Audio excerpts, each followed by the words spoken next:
Clever Maria, by Andrew Lang.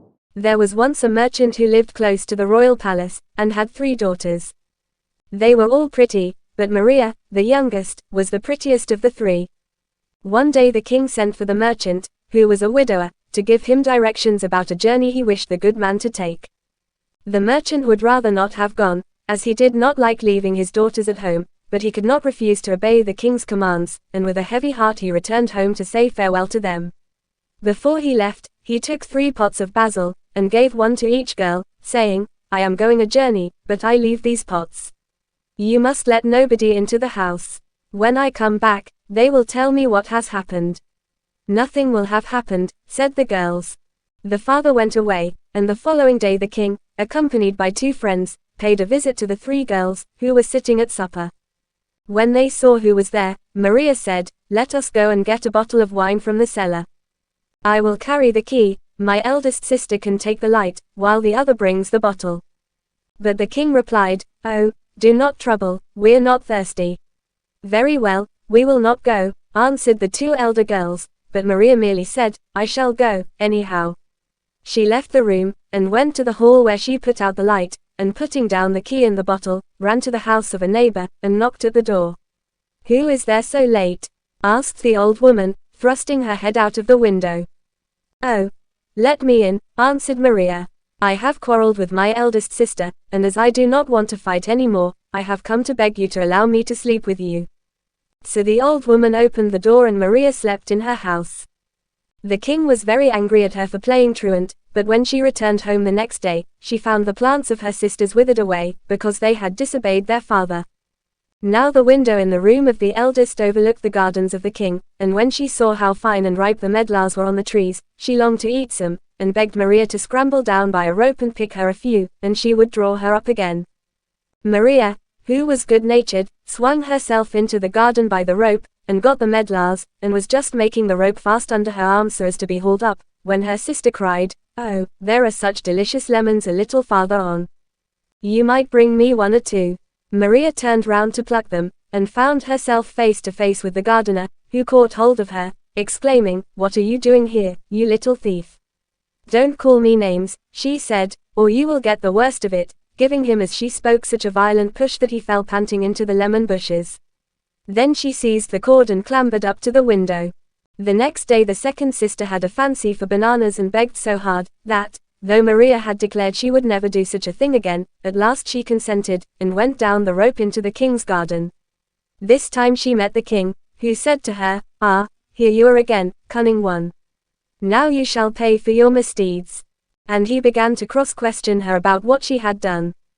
Maria denied nothing, and when she had finished, the king said again, "Follow me to the house, and there you shall pay the penalty."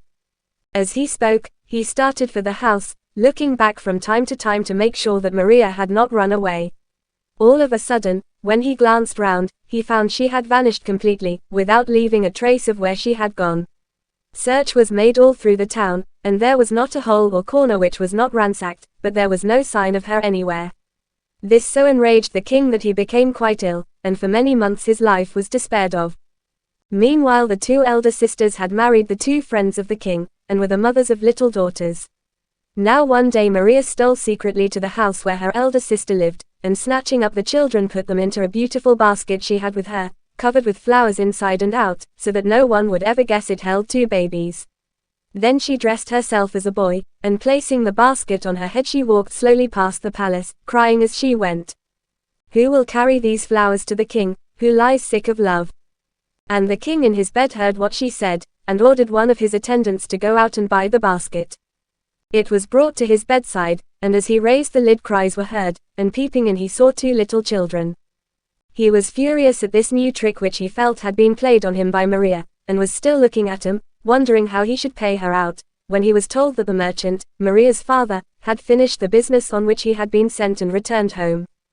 Then the king remembered how Maria had refused to receive his visit, and how she had stolen his fruit, and he determined to be revenged on her. So he sent a message by one of his pages that the merchant was to come to see him the next day, and bring with him a coat made of stone, or else he would be punished. Now the poor man had been very sad since he got home the evening before, for though his daughters had promised that nothing should happen while he was away, he had found the two elder ones married without asking his leave. And now there was this fresh misfortune, for how was he to make a coat of stone? He wrung his hands and declared that the king would be the ruin of him, when Maria suddenly entered. "Do not grieve about the coat of stone, dear father, but take this bit of chalk, and go to the palace and say you have come to measure the king." The old man did not see the use of this, but Maria had so often helped him before that he had confidence in her, so he put the chalk in his pocket and went to the palace. "That is no good," said the king when the merchant had told him what he had come for. "Well, I can't make the coat you want," replied he. "Then if you would save your head, hand over to me your daughter Maria." The merchant did not reply, but went sorrowfully back to his house, where Maria sat waiting for him. "Oh, my dear child, why was I born?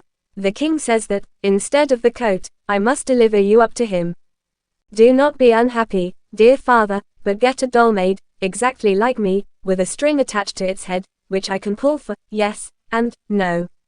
So the old man went out at once to see about it. The king remained patiently in his palace, feeling sure that this time Maria could not escape him, and he said to his pages, "If a gentleman should come here with his daughter and ask to be allowed to speak with me, put the young lady in my room and see she does not leave it." When the door was shut on Maria, who had concealed the doll under her cloak, she hid herself under the couch, keeping fast hold of the string which was fastened to its head. "Senhora Maria, I hope you are well," said the king when he entered the room. The doll nodded. "Now we will reckon up accounts," continued he, and he began at the beginning, and ended up with the flower basket, and at each fresh misdeed Maria pulled the string, so that the doll's head nodded assent. "Whoso mocks at me merits death," declared the king when he had ended, and drawing his sword, cut off the doll's head. It fell towards him, and as he felt the touch of a kiss, he exclaimed, "Ah, Maria, Maria, so sweet in death, so hard to me in life. The man who could kill you deserves to die." And he was about to turn his sword on himself, when the true Maria sprang out from under the bed, and flung herself into his arms. And the next day they were married and lived happily for many years.